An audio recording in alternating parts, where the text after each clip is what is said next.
Shalom teman-teman semua, selamat berjumpa di Kones Channel. Di channel ini Anda akan mendengarkan, bahkan menyaksikan di video-video yang kami akan sajikan, video-video yang terbaik yang akan mengubah hidup Anda dan juga paradigma Anda. Selamat menyaksikan. Ya, dikatakan ayat yang kelima bahwa sementara aku melihatnya, tampak kambing jantan datang dari sebelah barat yang melintas ke seluruh permukaan bumi dengan tidak menyentuh tanah.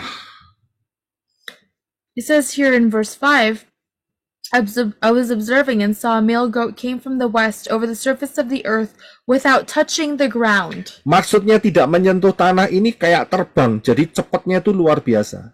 When it says without touching the ground, it means that it was like as if he was flying, so he was so quick. Dan ayat 6 dikatakan ia datang pada domba jantan ya dan menyerang dengan kegeraman kekuatannya. And in verse 6 it says, and he came to the ram that had two horns, which I had seen standing beside the river, and ran at him in the rage of his power. Ya. Dan apa yang terjadi? Kita sudah tahu di ayat yang ke-7 bahwa kambing jantan itu menghempaskan ke tanah dan menginjak-injak domba itu. And it states that but he threw him down to the ground and trampled on him, which was the ram. Jadi Alexander the Great menghancurkan kekaisaran Medo-Persia dengan waktu yang sangat singkat. So Alexander the Great destroyed Medo-Persia with such a short time. Dan kalau kita melihat ayat selanjutnya, dikatakan bahwa Daniel 8 ayat yang ke-8, dan kambing jantan itu menjadi sangat besar, menjadi kuat. Ketika menjadi kuat, tanduk yang besar itu patah. And so it says that this goat became strong, and after that goat became strong and defeated the ram, then his horn was broken. Ya, ini adalah kode yang Bapak Yahweh berikan pada Daniel saat itu, bahwa raja pertama yang menyerang Medo-Persia itu umurnya tidak panjang. This also represents that the person or the king that will attack the king of Medo-Persia, his life will not be long in years. Dan Alexander the Great tutup usia, mati umur 32 tahun. And Alexander the Great died at 32 years old. Silakan buka cam sebentar, open cam. Saya akan mau tanya sama saudara. Saudara tahu enggak? Apakah yang menjadi permintaan terakhir daripada Alexander the Great? And if I can ask, do you know what the last request of Alexander the Great is? Siapa yang pernah tahu sejarahnya? Silakan Brisco kalau angkat tangan. Bukan soal itu. Sorry.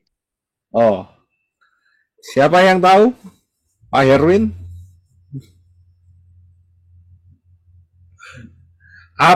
Salah satu, dia sebenarnya ada 3 permintaannya. Sebutkan 2 saja atau salah satunya saja. He actually had 3 requests, but if you can say one of them. Apa yang menjadi permintaan sebelum kematian daripada Alexander the Great yang berusia 32 tahun? Pak Yosef, saya mau jawab. Salah satu permintaan dari dia adalah waktu dia nanti meninggal, peti matinya ada suatu lubang di mana dia bisa mengeluarkan tangannya keluar. Iya, terima kasih Pak Trenor. Ya, itu betul sekali. Ya, itu betul sekali. Baik, saya akan lanjutkan ya. Karena pertanyaan saya sudah dijawab dengan tepat. Jadi kita akan lanjutkan mengenai pembahasan ini. Ya, terima kasih Enoch. Jadi ada beberapa permintaan So there were a few requests daripada Alexander the Great sebelum matinya. from Alexander the Great before he died. Dia minta bahwa nanti saat dia mati, He requested if when he died, yang mengusung peti matinya dia itu adalah dokter-dokternya dia. He asked so that the people who would bury him would be his doctors. Itu permintaan pertama. That's the first request. Permintaan yang kedua, The second request, ya, jalan menuju tempat dia dikubur itu harus dikasih emas dan permata. Itu yang kedua. the pathway to where he will be buried should have precious stones and gold. Kemudian permintaan yang terakhir, yang ketiga adalah dia minta kedua tangannya dikeluarkan. Jadi orang-orang bisa melihat, ya. Jadi itu peti matinya dilubangin kanan kirinya, tangannya harus dikeluarkan dua-dua. And he asked so that his hands will stick out after they've buried him, so that they can see his hands. Saudara tahu apa yang menjadi kode di sini? Do you understand? Do you happen to know what the code is in here? Alexander the Great belum sempat punya anak, saudara. Alexander the Great didn't have a chance to bear a child. Dan dia betul-betul menjadi orang yang sangat sukses pada masa mudanya. And he was very successful at a young age. Tetapi kematiannya misterius. But his death was a mystery. Walaupun dia dikerumuni oleh dokter-dokter yang menurut mereka saat itu adalah dokter-dokter spesialis yang luar biasa.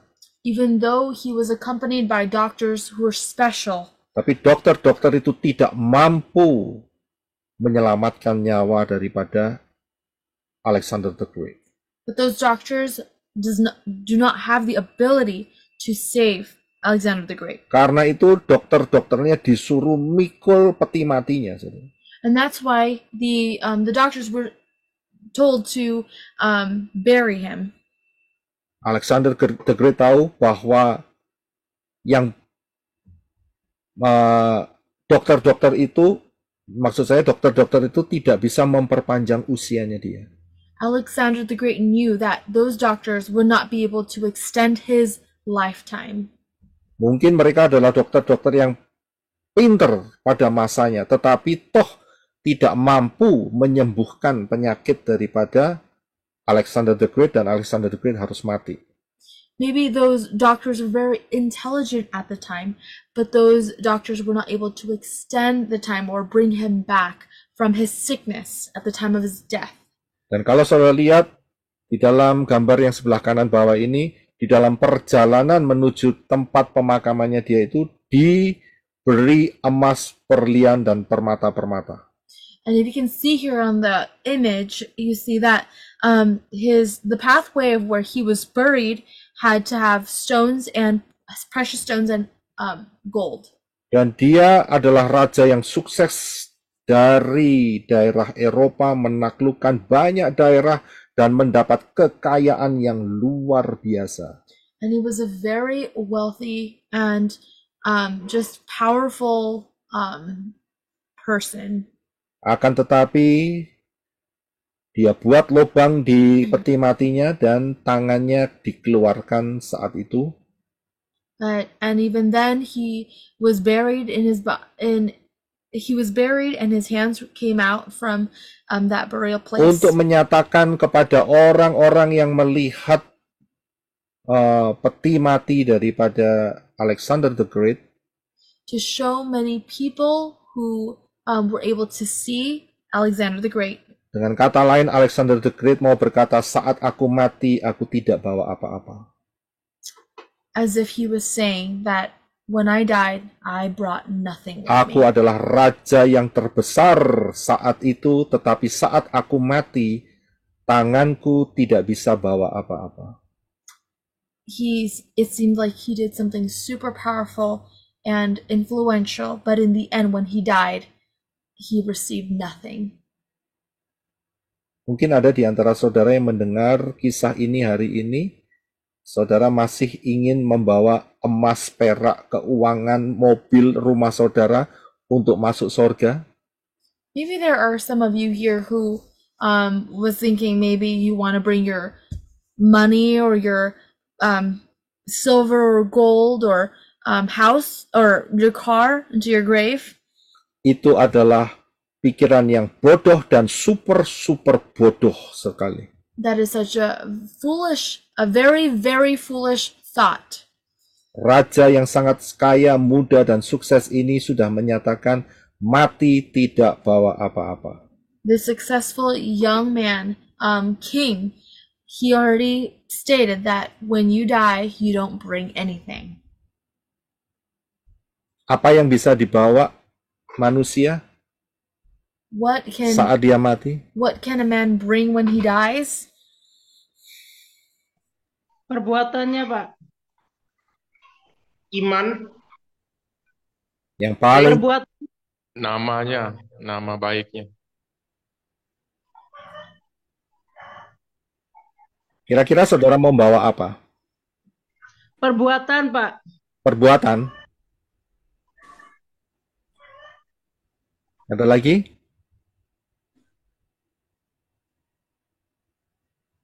Ada lagi? Kalau saya cuma satu. Saya mau bawa darah Yeshua. Karena tanpa darah Yeshua, manusia akan ditolak masuk Shamayim. So, as for me, the question was, what did you want to bring when you die? When you die, what did you want to bring? And as for me, I want to bring the blood of Yeshua, because without the blood of Yeshua, a man cannot enter Shamayim. Itu yang paling top of the line dan tidak ada penggantinya. And that is the top of the line. There was no exchange to that. Kematian itu bukan akhir dari segala-galanya. Death is not the end of everything. Kematian adalah start dari segala-galanya. Death is the beginning of everything. Ya, kematian adalah awal dari segala-galanya, yaitu di dalam kekekalan. Death is the beginning of everything that is in eternal life. Dan hanya ada dua tempat. And there are only two places. Shamayim atau lautan api. Shamayim or the lake of fire. Dan untuk bisa tembus Shamayim, And to enter Shamayim, saudara mau bawa apa yang ada di dunia ini? you want to bring whatever you have in this Mau bawa world. uang? You want to bring your money, Mau bawa rumah? bringing your house. Mau bawa sepeda motor Harley Davidson? You want to bring your Harley Davidson motorcycle. Masih ingat beberapa waktu yang lalu ada orang yang mati didudukkan di Harley Davidson. Remember a while ago I presented to you a man that died and he was buried in his Harley Davidson. Mau bawa emas? Want to bring your gold? Malaikat akan bilang, The angel will say, kamu jangan bawa kotoran di Shamayim. don't bring waste in Shamayim. Mungkin ada yang bilang, saya bawa emas dari dunia ini. Maybe somebody would say, I brought gold from this world. Malaikat itu bilang, oke, kalau begitu kamu masuk, kamu pikul itu aspal selama kamu ada di Shamayim. Okay, so when you enter Shamayim, you better bring in or carry your Asphalt. it's like a flooring material, because gold is a flooring material in Shamayim. Di dalam kitab Wahyu dikatakan bahwa jalan-jalan di sana dari emas. Because in Revelation it states that the streets are made out of gold in Shamayim. Jadi kalau bawa emas dari dunia ini sama dengan bawa aspal. So if you bring gold from this world, the same thing as if you're bringing some street floor material. Saya bisa lihat saudara mau latihan bawa aspal kemana-mana saudara bawa, So bawa dipikul begitu aspal. So you want to practice carrying flooring or street material, like carrying it all around? Ayub mengatakan, dengan telanjang aku keluar dari rahim ibuku dan aku mati dengan telanjang.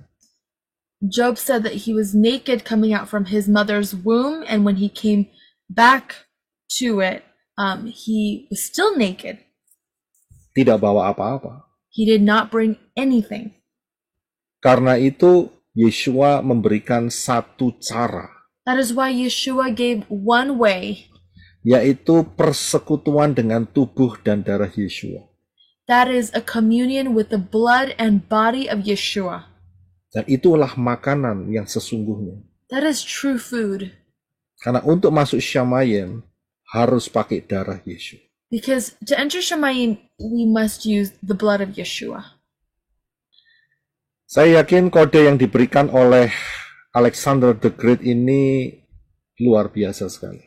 I believe that the code that Alexander the Great was trying to portray is extraordinary. Untuk mencelikkan umat manusia bahwa saat matinya tidak bawa apa-apa. To open the eyes of man that in the end of age of that person, they will not bring anything. Nah, Daniel 8 ayat yang ke-8 dikatakan bagian B, kemudian muncul 4 horn atau 4 tanduk, ya, saat satu tanduk yang besar itu patah dan kemudian 4 tanduk muncul saat itu.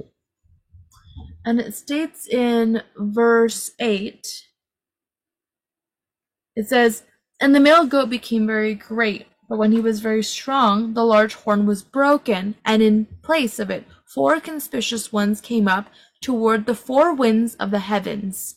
Kalau sudah lihat di dalam Daniel 8 ayat 22, maknanya dikatakan bahwa adalah 4, ya gini saya baca semuanya, dan tentang tanduk yang patah dan 4 buah yang muncul pada tempatnya itu adalah 4 kerajaan yang akan muncul dari bangsa itu, bangsa apa? Yunani, tetapi bukan dengan kekuatannya. It says in verse 22, and that it was broken, and 4 stood up in its place, and our 4 rulerships are rising out of that nation, which is also Greece, but not in its power. Maksudnya di sini adalah daerah-daerah yang telah dikuasai oleh Alexander the Great dibagi menjadi 4 dan dikuasai oleh 4 jenderalnya. What it means here is that the places that Alexander conquered were split into 4, and the 4 rulers were also from his generals. Karena itu saudara lihat di dalam Daniel 8:22 dikatakan, tetapi bukan dengan kekuatannya. Ada kalimat itu. That's why it states, but not in its power. Jadi orang-orang 4 orang ini maksud saya, yaitu jenderal-jenderal daripada Alexander the Great, itu hanya menerima daerah itu saja, langsung dibagi, diterima. So these 4 people, generals, were conquering 4 of the places that Alexander the Great conquered, and they just took it and ruled over it. Ya, jadi langsung memerintah karena Alexander the Great mati mendadak saat itu. Because Alexander the Great died suddenly, they were ruling over the conquered areas. 4 jenderal itu, yang pertama adalah Seleucus, yang kedua adalah Ptolemy, yang ketiga adalah Lysimachus, yang keempat adalah Cassander. And the 4 names of those generals were Seleucus, Ptolemy, Lysimachus, and Cassander. Saya bisa lihat daerah-daerahnya, ada saya tunjukkan di map di sebelah kanan. So you can take a look at this map here on the right side where the areas are. Nah, ya. Nah, ditunjukkan pada ayat selanjutnya, ayat yang ke-9, bahwa dari salah satu tanduk itu, dari salah satu keempat jenderal itu, tanduk itu muncul satu tanduk kecil. And it states here in verse 9, it says, one of the horns came a little horn. Nah, tanduk ini yang kecil ini kemudian menjadi besar dan kemudian bergerak ke selatan, timur, dan ke arah Yerusalem, ke tanah subur. And this little horn became exceedingly great toward the south and toward the east and toward the splendid land. Nah, kita akan memperhatikan mengenai tanduk yang keluar dari salah satu keempat tanduk ini. So we're going to pay attention to this horn that came out from one of the 4 horns. Pertamanya kecil dan kemudian menjadi besar. At first it was small, became big. Ini adalah bercerita dari salah satu keempat jenderal Alexander the Great This is saying that from one of the generals of Alexander the Great akan muncul satu raja yang akan kemudian dari situlah menjadi besar. will sprout one king that will become great. Tapi ingat, maksud saya bukan raja itu terus menjadi besar untuk selama-lamanya, tidak. But it doesn't mean that that king will become great forever. Yang saya maksudkan adalah ini merupakan sebuah prinsip atau pola, yaitu prophecy is a pattern. It means that this prophecy is a pattern. This comes back to this principle. Raja-raja itu boleh berganti, tetapi prinsipnya sama. The kings may change, but the principle is the same. Ya, inilah yang dimaksud sebagai dimulainya roh anti Hamasyah. And from here we can see that the beginning of the spirit of the anti-Messiah. Ingat, kita tidak lagi berbicara mengenai keempat tanduk yang merepresentasikan empat jenderal daripada Alexander the Great. Remember, we're no longer talking about the rule of the generals from Alexander the Great. Ini adalah satu tanduk yang keluar dari salah satu keempat tanduk itu. This is talking about one of the horns that are coming from one of the four horns. Inilah dimulainya roh anti Hamasyah. This is the beginning of the spirit of the anti-Messiah. Dan apakah suatu kebetulan kalau lambang anti Hamasyah adalah kepala kambing? And is it a coincidence that the anti-Messiah symbol is the head of a goat Yang membentuk pentagram. that has formed into a pentagram? Ini dia. This Sudah is ada it. gambarannya. Jadi jelas saudara bisa melihat hubungannya antara kambing jantan itu dengan spirit roh anti Hamasyah. So then now you can understand the connection between that goat and the spirit of anti-Hamashiach or Messiah. Saya ada pertanyaan. I have a question. Mengapa spirit anti Hamasyah ini tidak menggunakan domba jantan yang tadi, ram tadi? Why did the spirit of the anti-Messiah did not use the ram that was portrayed earlier, Yang digambarkan sebagai Medo-Persia. that was displayed as Medo-Persia? Ada tahu yang jawabannya kira-kira?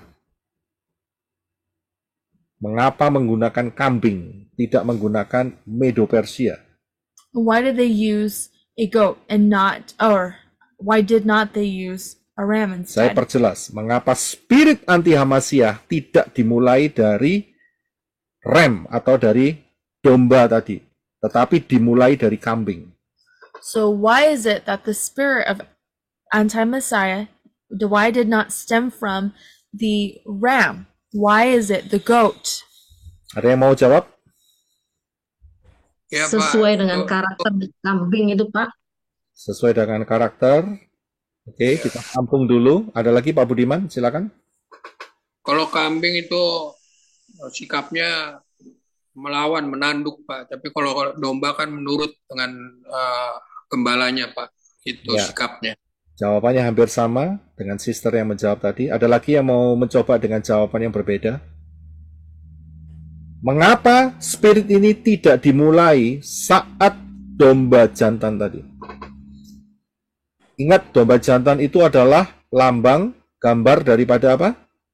Medo dan Persia. Persia. Mengapa tidak dimulai di sana? Itu pertanyaan saya di sana. Mengapa tidak dimulai di sana? Mengapa dimulainya di kambing, di Greece atau Yunani? Saya mau jawab Pak Yosef. Silakan, Brother Henok. Karena dari Yunani itu berakar semua kesesatan sampai akhir-akhir ini semuanya pun juga melalui akar Yunani itu semuanya itu jadi sesat. Yes. Gitu aja. Terima kasih. Itu adalah salah satu jawaban. Terima kasih, Brother Henok. Itu adalah salah satu jawaban, yaitu dengan adanya Helenisme. Helenisme. So from the Greeks came Hellenism, which impacted the whole world and deceived them. Tetapi akarnya, ya, mengapa kok tidak dimulai dari domba itu But the reason why that it did not come from that ram yang melambangkan Medo-Persia, that symbolized Medo-Persia, jawabannya adalah saat Medo-Persia the reason was because at the time when Medo-Persia, ada satu orang yang berkuasa hampir seperti Yosef. there was only one person who was powerful nearly as Joseph. Sebetulnya ada dua. There's actually two. Kira-kira siapa mereka? Do you know who they are by any chance?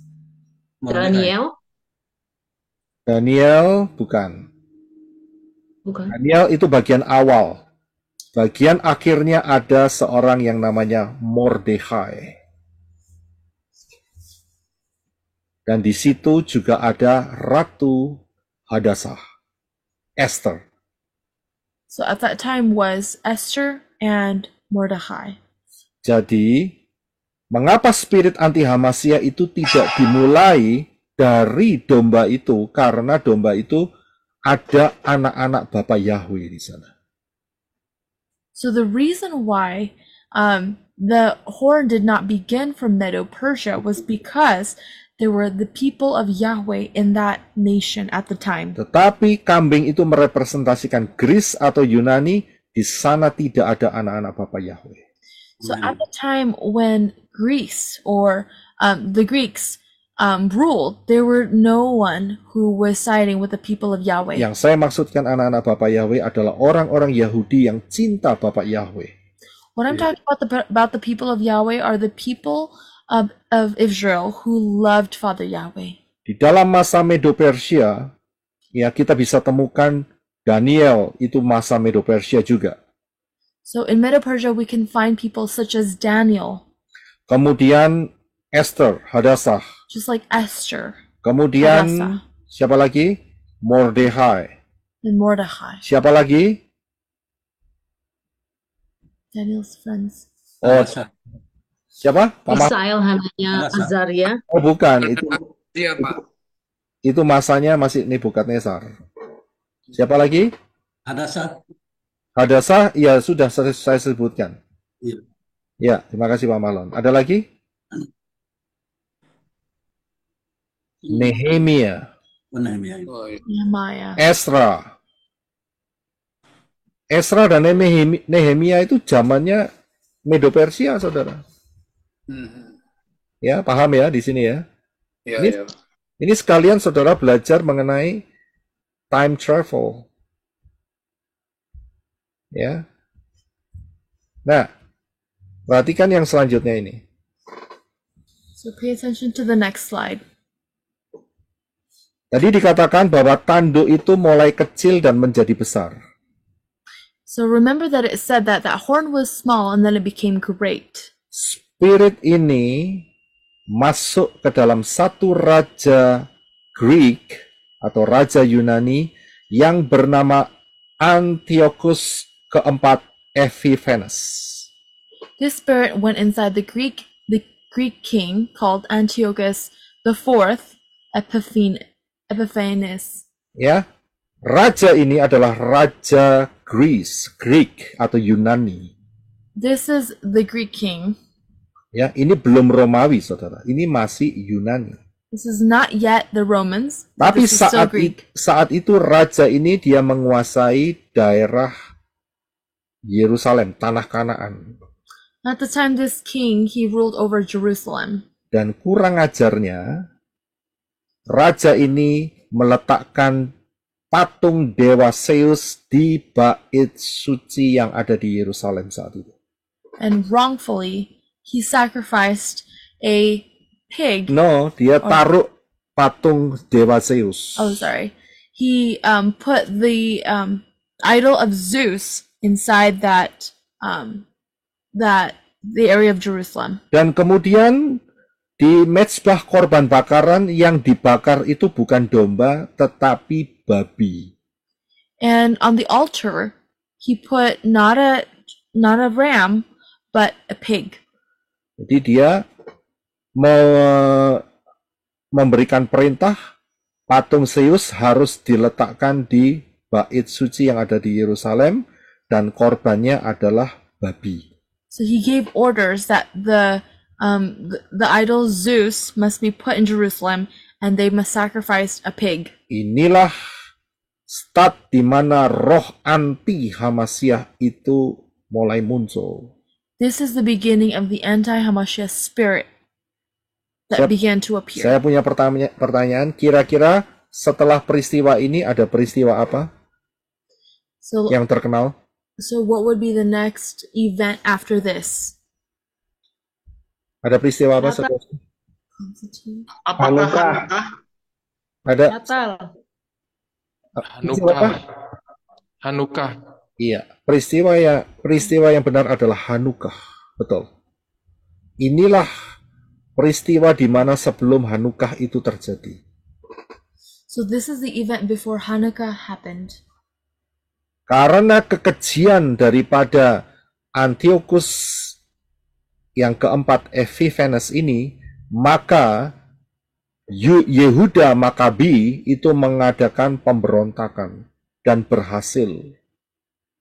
Because of this occurrence, Judah Maccabee he revolted against them, and Hanukkah was celebrated.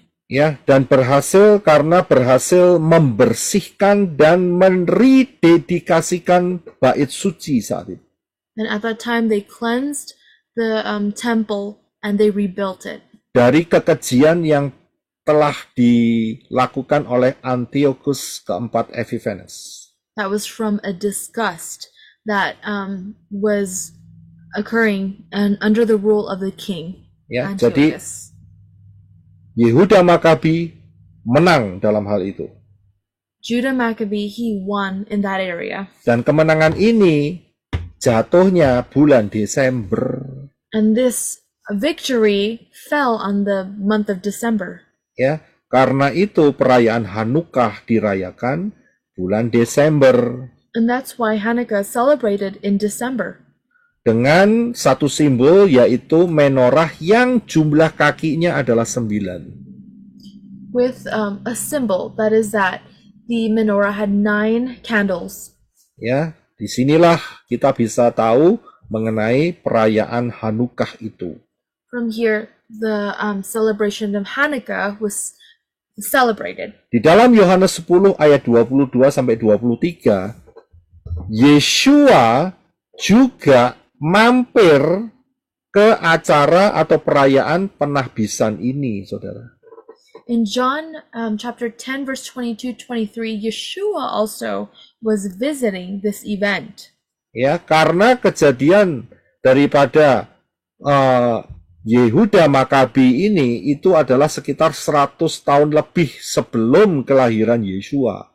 Because the event of Judah Maccabee was about 100 years before Yeshua was born. Jadi pada saat Yeshua, kita bisa melihat di Yohanes 10 ayat 22, Yeshua juga datang ke perayaan Hanukkah. So we can see here in the time of Yeshua, he also visited and celebrated Hanukkah. Nah, ingat bahwa ini adalah peristiwa daripada kekejian Antiochus keempat Epiphanes ini adalah gambar mengenai anti Hamasyiah yang akan datang. And so remember that this event of what the Greek king Antiochus did is a picture of the anti-Hamashiach that will come. Karena sebelum daripada raja ini, yaitu Antiochus IV Epiphanes melakukan hal ini, itu bait suci Elohim tidak pernah mengalami peristiwa ini. Because before this event, the temple never had this occurred to them. Nah, peristiwa inilah yang juga diambil oleh Yeshua pada Matius pasal yang ke-24. And this event is also mentioned by Yeshua in Matthew 24. Yeshua mengatakan kalau kamu melihat pembinasa keji itu, Yeshua said that if you see this disgusting occurrence or destruction, abomination of desolation, abomination of desolation, itu kamu lihat, maka kamu harus yang ada di mana itu namanya, di ladang, kamu jangan pulang ke rumah. He said that if you are in the field, do not go home. Kamu harus lari keluar dari Yerusalem. You must run from Jerusalem Karena Yerusalem akan dikepung. because Jerusalem will be attacked. Gambaran ini dipakai oleh Yeshua untuk menjelaskan apa yang terjadi nanti sekitar tahun 70 Masehi. And this picture, Yeshua used as what will happen in AD 70. Dan disinilah Yeshua juga mengajari kita mengenai prinsip, yaitu nubuat adalah pola. And Yeshua also taught in this principle that prophecy is a pattern. Bukan cuman hal itu saja, saudara. Not only this, Bahwa Yeshua menyatakan hal ini bakal terjadi tahun 70 Masehi di mana bait suci akan dihancurkan. that Yeshua stated that in AD 70 something, or the Jerusalem temple will be destroyed. Saya sudah menjelaskan dalam pengajaran Matius 24. I've already talked about Matthew 24. Di situ saya jelaskan prinsip nubuat adalah pola. There I explained that prophecy is a pattern. Bahwa Yeshua juga berbicara mengenai si anti-Hamasyah yang akan berkuasa selama 3,5 tahun, tidak lama lagi. That Yeshua was also talking about the anti-Hamashiach that will rule for 3.5 years. Saudara bisa melihat prinsip kekuatan daripada nubuat adalah pola. Ini betul-betul penting sekali. And you can see that this principle in prophecy is a pattern is a very true, real thing. Banyak pembicara-pembicara di luar tidak paham akan prinsip ini, sehingga apa yang dikatakan Yeshua itu hanya sebatas sampai masa tahun 70 Masehi saja. A lot of people out there, they don't understand, and so then they think that this occurrence is only limited to AD 70. Dan mereka hanya melihat itu sudah terjadi dan tidak akan terjadi lagi. And they've already seen that event occurring, and then they think that it won't happen again. Karena pengajar-pengajar itu tidak paham akan nubuat adalah pola. Because those teachers out there, they don't understand that prophecy is a pattern. Padahal di dalam Matius 24, Yeshua menjelaskan juga mengenai rapture, juga mengenai masa anti-Hamasyah yang 3,5 tahun lagi, yang tidak lama lagi akan menguasai dunia ini. But Yeshua was also talking about Matthew 24 about rapture and the rulers of what's going to happen on this earth. Inilah cikal bakal spirit, yaitu maksudnya spirit anti-Hamasyah yang masih kecil itu dimulai dari Antiochus IV Epiphanes. And this anti-Hamashiach event or occurrence spirit had begun from the King Antiochus. Dan kemudian saat dia menjadi besar, itu berarti Yunani diambil alih atau dikalahkan oleh Romawi. And when it says it became big, the Roman Empire ruled over it. Dan di masa Romawi inilah terjadi banyak pemberontakan orang-orang Yahudi. And during the time of the Roman Empire, there were many revolts from the Jewish people. Banyak orang-orang Yahudi dibunuh saat itu. Many Jews were killed at the time. Karena itu di dalam Daniel 8 ayat 10 dikatakan bahwa ia bertambah semakin besar bahkan sampai kepada bala tentara langit, dan ia menjatuhkan beberapa dari bala tentara itu dari bintang-bintang ke bumi, ya. Saya kepotong di sini. Ya, dan menginjak-injak mereka. Ini dia, saudara. And it states in verse 10, it says, and it became great up to the host of the heavens, and it caused some of the host and some of the stars to fall down on earth and trampled them down. Kekaisaran Romawi menghancurkan banyak pemberontakan orang-orang Yahudi. The rise of the Roman Empire brought lots of death to the Jews. Ya. Karena Romawi membuat satu peraturan, yaitu pajak yang sangat memberatkan orang-orang Yahudi saat itu. Because at the time the Roman Empire, they placed a tax that was really heavy on the Jews. Karena itu kalau saudara melihat Yeshua pernah dicobai ya oleh orang-orang saat itu, ya boleh bayar pajak ke Roma atau tidak. That's why Yeshua was at the time. He was tempted, or he was not tempted, but other people tried to test him to see whether or not they should be paying Roman taxes. Dan Yeshua minta satu mata koin uang saat itu, dan dia berkata, ini ada gambar siapa? And Yeshua asked for them to bring a coin, and he said, "Who is in the image of this coin?" Dan mereka menjawab itu adalah gambar Kaisar. And they said that's Caesar's picture. Dan Yeshua mengatakan, berikan kepada Kaisar yang menjadi hak Kaisar, dan berikan kepada Elohim yang menjadi hak Elohim. Itu jawaban Yeshua. And Yeshua said, give to Caesar what belongs to him, and give to Elohim what belongs to Elohim. Roma saat berkuasa itu juga menghadapi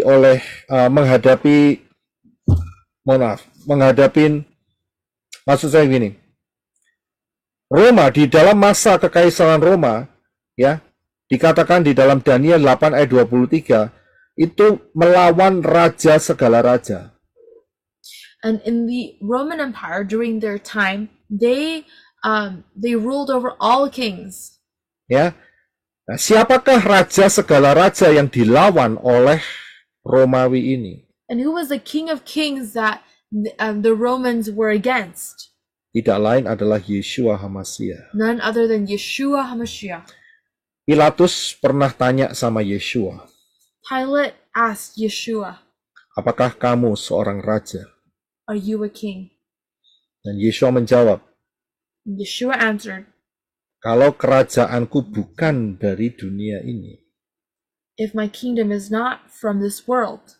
Jadi, disinilah terlihat bahwa Romawi ini berhadapan dengan kekaisaran atau kerajaan Romawi ini berhadapan dengan kerajaan Yeshua HaMashiach. So we can see here that this Roman Empire, they were actually face to face against the king, Yeshua HaMashiach. Dan kita bisa melihat bahwa ya Romawi inilah yang dipakai oleh setan untuk ya menyalibkan Yeshua HaMashiach. And we can see here that the Romans were used by Satan to crucify Yeshua HaMashiach. Ya, itu tertulis di dalam Daniel 8 ayat yang ke-11 dengan satu kalimat bahwa Romawi, bahwa ia memuliakan dirinya sendiri di hadapan panglima bala tentara itu.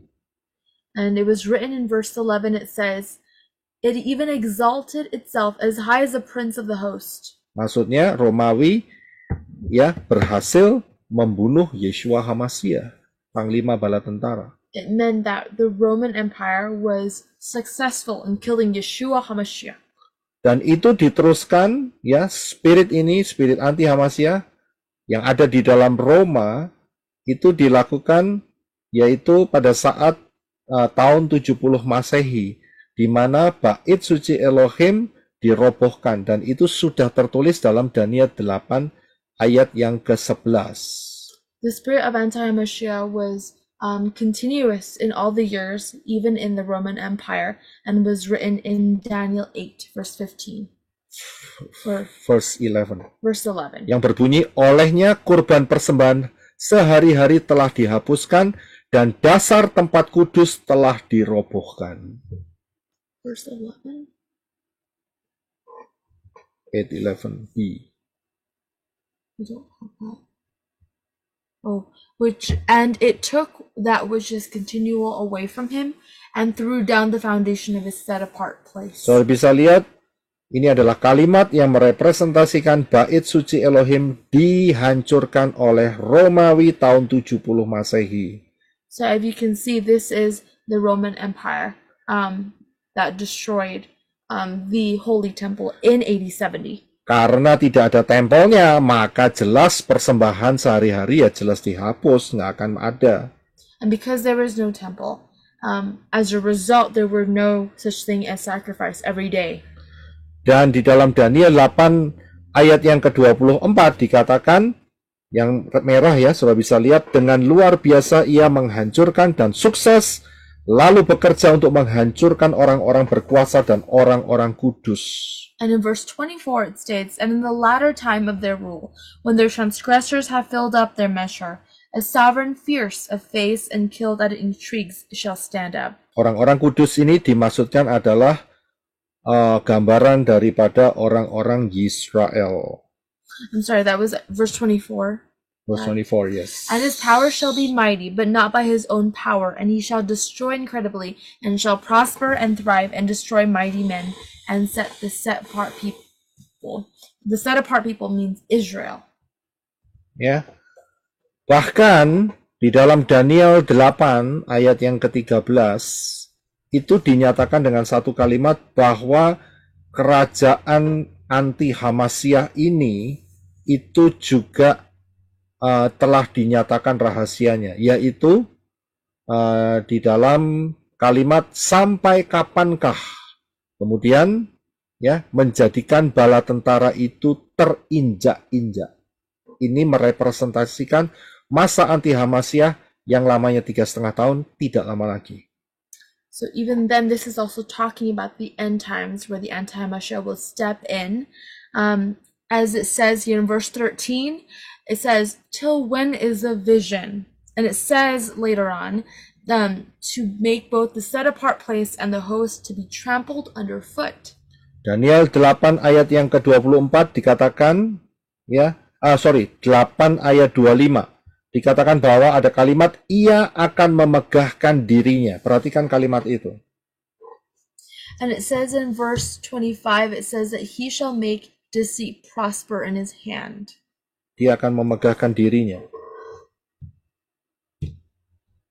8:25.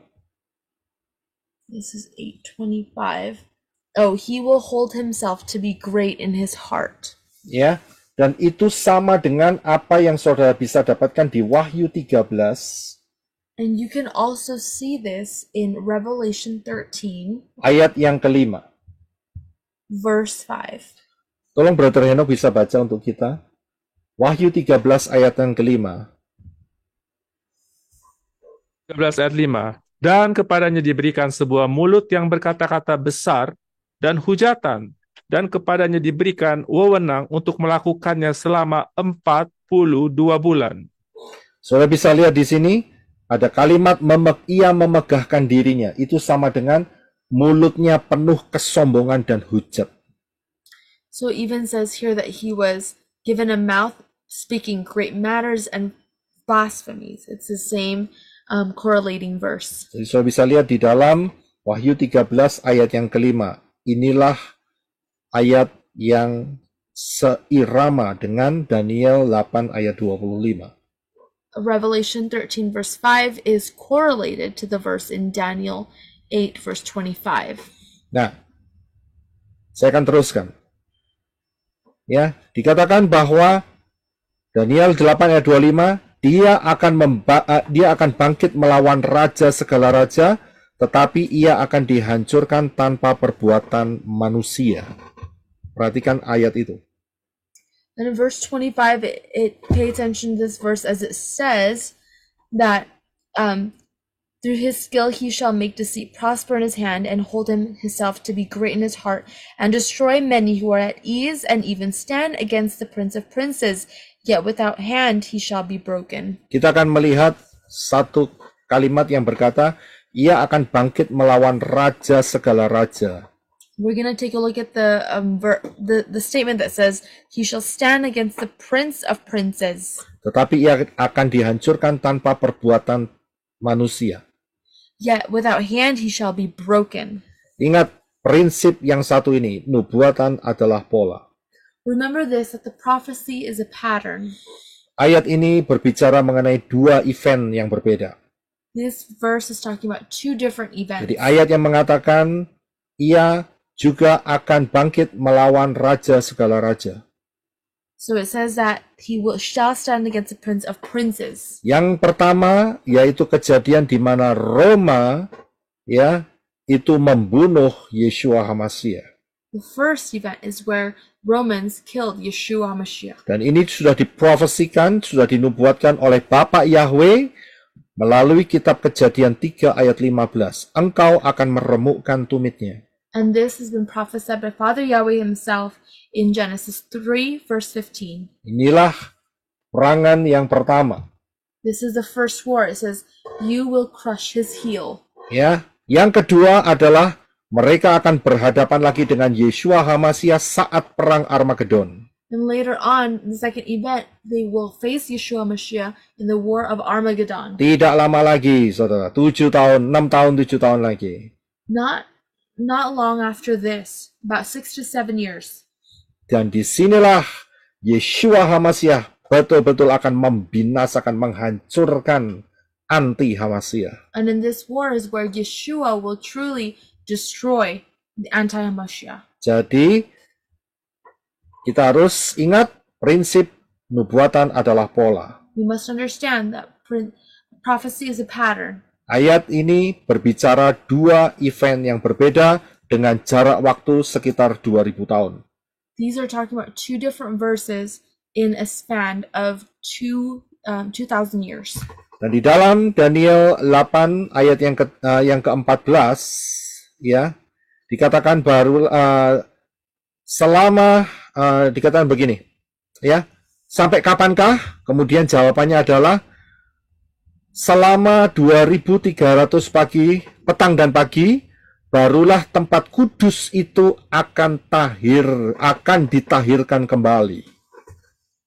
This is in verse 13. 14. And Until when? He says,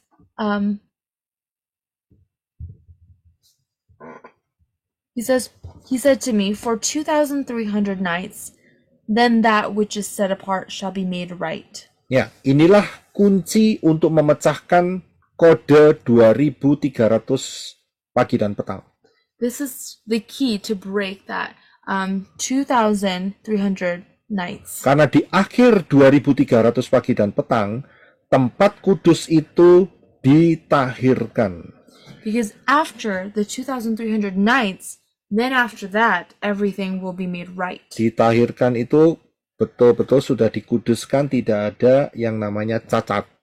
To be made right means that they will truly be renewed and there is no flaw. Karena itu, inilah yang dimaksud sebagai kerajaan 1000 tahun. And so then that is why this is called the 1,000 years. Tempat kudus yang dipulihkan, The holy place that has been yang renewed, ditahirkan kembali. that has been restored back into Inilah place. pemerintahan Yeshua HaMashiach dalam kerajaan 1000 tahun. This is the kingdom of Yeshua HaMashiach in the 1,000 years. Tetapi sebelum kerajaan 1000 tahun ini terjadi, ada satu peristiwa yang terjadi. Before this kingdom will happen, there is something else that will happen. Yaitu tertulis di dalam Daniel 8 ayat 25 mengenai maknanya, ia akan dihancurkan tanpa perbuatan tangan manusia. And it says in verse 25, yet without hand he shall be broken. Saudara bisa lihat siapakah yang menghancurkan anti-Hamashiach? So who will be the one destroying anti-Hamashiach? Bukan manusia, saudara. Not man, Tetapi tangan Bapa Yahweh the sendiri, hand of Father Yahweh himself. yaitu Yeshua HaMashiach. That is Yeshua HaMashiach. Jadi Daniel 8 ayat 25 itu dengan presisi menjelaskan siapakah yang akan membinasakan anti-Hamashiach. So in Daniel 8, it tells us with precision who will be the one destroying anti-Hamashiach. Ya, jadi saudara bisa melihat kronologinya melalui Daniel 8 ini. So you can see the chronological order in Daniel chapter 8. Ya, Daniel 8:25 itu menjelaskan mengenai anti-Hamashiach dihancurkan dan setelah itu langsung masuk dalam kerajaan 1000 tahun. And in Daniel chapter 8 verse 25 states how anti-Hamashiach will be destroyed and that it will enter the 1,000-year kingdom. Jadi kalau saudara bisa melihat sedikit ringkasannya, So if you can take a look at the big picture, kambing itu adalah Greece atau Yunani. the goat is Greece. Dan kemudian tanduk besar yang patah itu adalah Alexander the Great. Kematian Alexander the Great. The huge horn that was broken off was Alexander the Great that died. Kalau saudara lihat ada 4 tanduk, itu adalah 4 jenderal daripada Alexander the Great. 4 of the horns are 4 of the generals from Alexander the Great. Dan dari salah satu tanduk itu muncul satu tanduk, yaitu spirit anti-Hamasiah. And from that one of the 4 horns came out one other horn, that is the spirit of anti-Hamashiach. Itulah permulaan dimulainya roh anti-Hamasiah. And that is the beginning of the spirit of anti-Hamashiach. Siapa sajakah aktor-aktornya? Who are the actors? Yang pertama adalah Antiochus keempat Epiphanes, The first is Antiochus, the fourth Epiphanes, Romans Empire. Romans Empire. Saudara bisa lihat di duo hybrid. You can take a look at the dual hybrid. Siapa yang masih ingat duo hybrid? Spirit apa di sana? Do you remember what spirit is there in that dual hybrid? Siapa yang tahu spirit apa di duo hybrid? Nimrod. Bukan. Lemak ikan dan martabak. Iya. Oke. Spiritnya adalah lemak ikan, ya, atau kucing menjilat. Itu yang pertama. Kemudian yang kedua adalah martabak dengan terang bulan minum bir bintang. Itu dia spiritnya. Jangan pernah lupa saudara ya, duo hybrid ini penting sekali. Ya. Jadi itulah spirit anti Hamasiah. Ya, lemak ikan dan kucing menjilat. Itu anti Hamasiah, saudara. Kemudian yang tidak kalah dengan mereka adalah si martabak dengan terang bulan dan minum bir bintang sampai mabuk. Itu dia. Ya, itu spiritnya. Nek nggak ngerti, pecahkan sendiri kode ini. Nah, kemudian siapa lagi aktor-aktornya? And who else are the other actors? Yaitu perserikatan atau perkumpulan badak dan babi. That is a combination of pork. No, it's not pork. Perserikatan badak dan babi itu adalah UN. UN. Oh, Itu UN. anti Hamasiah itu saudara. Ya, dan tidak lama lagi adalah anti Hamasiah yang sesungguhnya, yang cuma dikasih waktu saempret, yaitu 3,5 tahun lamanya.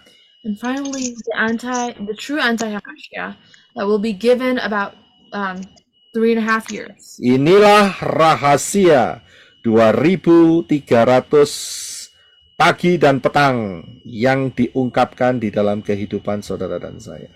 And this is talking about the 2,300 days that is presented to us today. Ingat, akhir daripada 2.300 pagi dan petang itu adalah Perang Armageddon, yaitu sekitar tahun 2029 atau 31 Tisri 5790. Remember that after those 2,300 years, there will be the War of Armageddon in 1st Tisri 5790. Ya, saudara bisa lihat. That's a year. Ya, ya. Jadi saat hari pertama kerajaan 1000 tahun, itulah akhirnya daripada 2.300 pagi dan petang. So at the end of the Armageddon War will be the last of the 2,300 days going into the 1,000-year kingdom. Karena ayatnya jelas tertulis bahwa setelah 2.300 pagi dan petang, maka bait suci akan ditahirkan. Because it says that after the 2,300 years, it says that the Holy Temple will be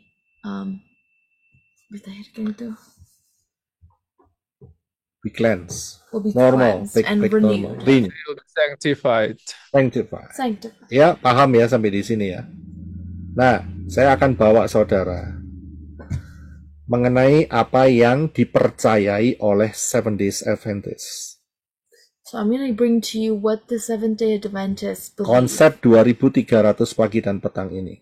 Their concept of 2,300 years. Mereka menghitungnya, mencampurnya dengan prophecy atau nubuat yang ada di Daniel pasal yang ke-9 mengenai 70 minggu daripada Daniel. They have combined this in Daniel chapter 9 that mentions about the 70 weeks. Ya, sehingga mereka memutuskan titik pertamanya itu ada di tahun 457 sebelum Masehi saat decree untuk membangun Yerusalem itu diberikan. Esra 7 ayat 1 sampai 27.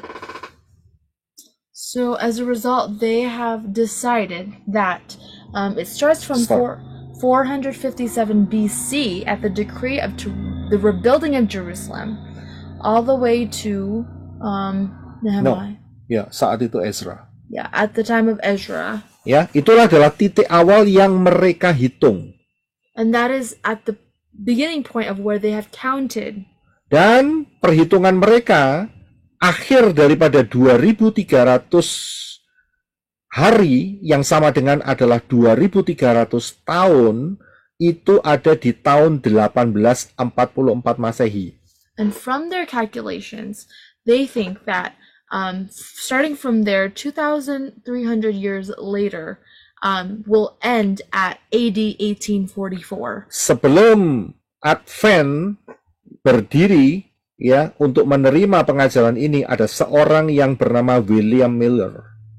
Before the Adventist group received this teaching, there was a person named William Miller. Dan orang ini mengatakan bahwa Mesias mereka, ya, itu datangnya 1844. He claimed that their Messiah will come in 1844. Akan tetapi saat itu tidak terjadi apa-apa. But at that time, nothing happened. Ya, mereka ngitungnya dari saat zaman Medo-Persia, keliru. They counted everything from the time of Medo-Persia, which was wrong. Ya, sehingga jatuhnya adalah tahun 1844. So the end of 1844 was their end point. Nah, karena ya tidak terjadi apa-apa, mereka pikir si Yesus Advent ini, ya, Yesusnya Advent itu datangnya 1844 dan itu tidak terjadi. And because they thought that in 1844 they didn't come and their Christ did not come, maka mereka mengubah konsep. so they have changed their concept. Konsepnya adalah, oh itu 1844 itu maksudnya adalah bait suci yang ada di Syamayim di sorga itu disucikan oleh Yesusnya Advent. So they stated that the temple in heaven was cleansed by the Jesus of the Adventists. Ya, bukan berarti Yesusnya datang 1844, katanya begitu. They were saying that it didn't mean that Jesus was going to come at 1844. Dan tipuan ini dipercayai oleh semua orang Advent sampai hari ini. And this deception is being brought into the community of the Adventists even until today. Ditambahin lagi, diperkuat dengan tulisan-tulisan nabiahnya yang namanya Ellen G. White. And they even believe now in Ellen G. White, which they believe was a prophetess.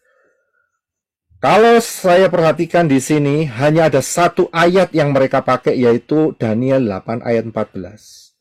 From here, I can see that they only have used this one verse in Daniel 8 verse 14. Tidak ada ayat-ayat yang lain yang menyatakan bahwa bait suci yang ada di sorga itu disucikan tahun 1844. Nggak ada. It never said or stated that the Holy Temple in heaven was being cleansed at 1844. Ya, jadi di sini bisa dipastikan pengajaran ini adalah halusinasi. So we can understand here that this teaching is a hallucination. Siapa saudara-saudara Advent yang mendengar ini, saudara jangan tersinggung. So those of you who are Adventists, please do not take offense to this. Saya mengatakan lebih baik saudara bertobat keluar dari Seventh Days Adventist. So I suggest that you would repent and leave the Seventh-day Adventists. Karena pengajaran mengenai 2300 hari yang berakhir di 1844 ini tidak ada sama sekali dasar di dalam Perjanjian Lama dan Perjanjian Baru, yaitu Tanak dan Brit Kadasa. Tidak ada sama sekali. Because the foundation of where 1,300 years began from 457 BC has no foundation, has no biblical foundation. Mereka mengatakan inilah tahun pembersihan sorga. Mereka mengatakan itu karena mereka bukan menolak ya. Mereka bahasa Afrikanya itu kecelek. Apa itu bahasa Indonesianya? Terkecoh. Ya, karena mereka pikir Yesusnya akan datang 1844 dan ternyata tidak. So when they realized in 1844 they were actually tricked or deceived that their Jesus was going to come at that year.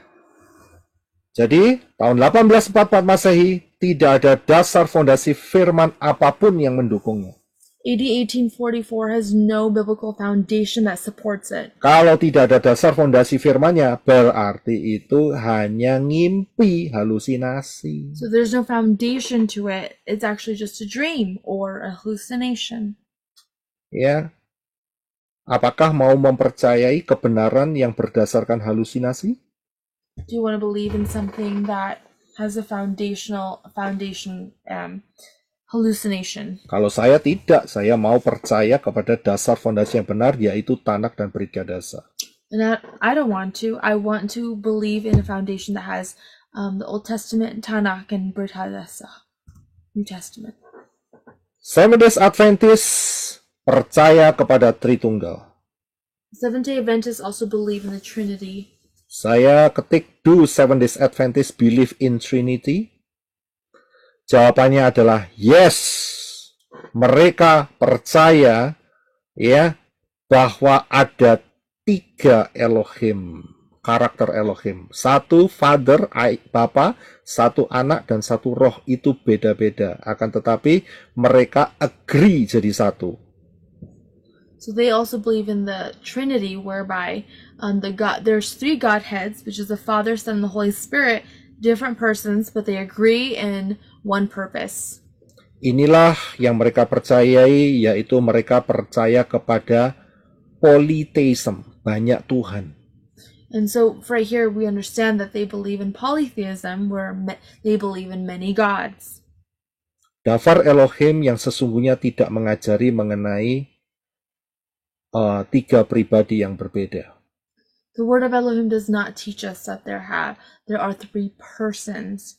Firman Elohim jelas menyatakan bahwa hanya ada 1 pribadi. The word of Elohim clearly states that there is only one person. Yaitu Yahweh. That is Yahweh. Dan kemudian karena untuk menyelamatkan manusia dalam dosa, and so that he can save many human beings in sin, maka Yahweh turun ke dunia di dalam rupa manusia melalui rahim Miriam. Yahweh became man, became flesh through the womb of Miriam. Dari situlah Yahweh memiliki darah. And from there, Yahweh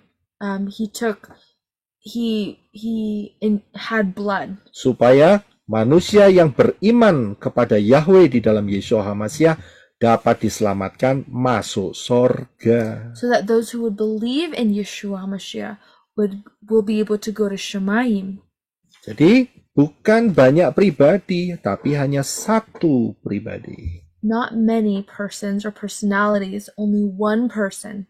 Karena itu tertulis juga bahwa Roman Catholic Church ya also acknowledge apa itu?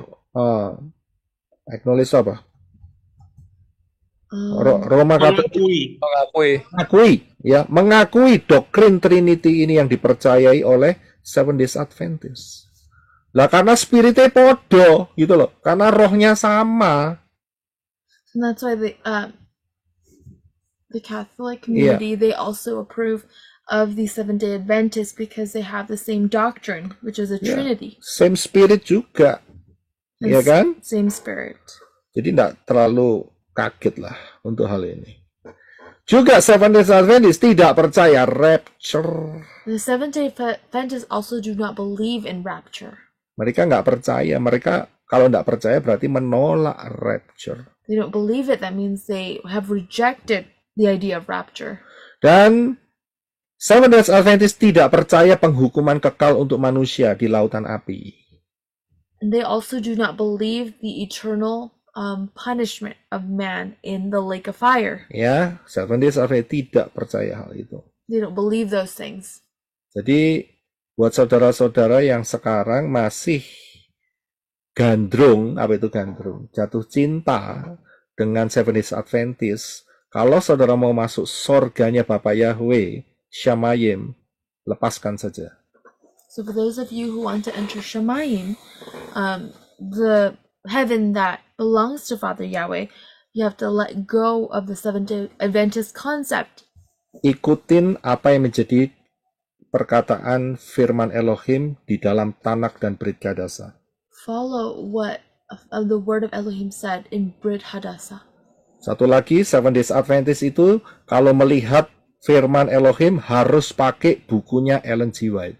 And also the Seventh-day Adventists, when they read the word of Elohim, they also have to use the book of Ellen G. White.